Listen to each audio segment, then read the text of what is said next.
It was the end of May when, on my morning run, I turned onto the path that bordered one of the many fields near the village of Hampden Green, where I live. I'm a Londoner. I moved out here to the Chilterns and opened a restaurant, and I've been here 6 months.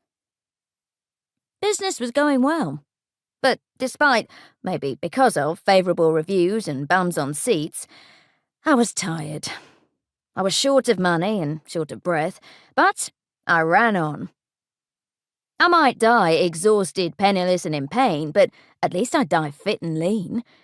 If it was an open casket funeral, people would say, "She's looking good, so slim."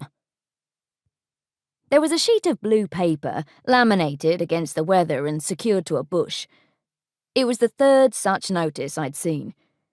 Instead of ignoring it and simply wondering what it said, as I had the first 2 times, I did something clever. I actually stopped and read it.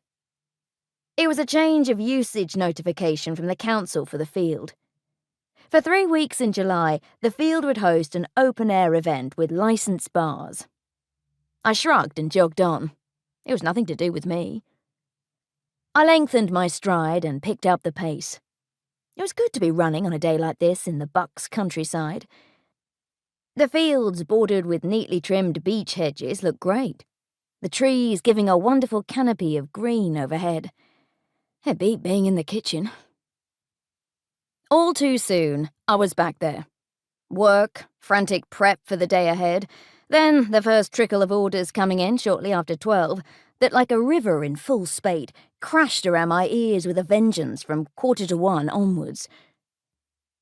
Later, during a lull in the lunchtime service, a brief respite from the heat of the stove and the pass and the clatter of pans on metal and the roar of the fans, I asked Francis, my kitchen porter-stroke-chef, in a kitchen as small as mine the distinctions get blurred, a man as strong as an ox and somewhat less intellectual, if he knew anything about the event. "Of course. Everyone does." He looked genuinely astonished at my ignorance.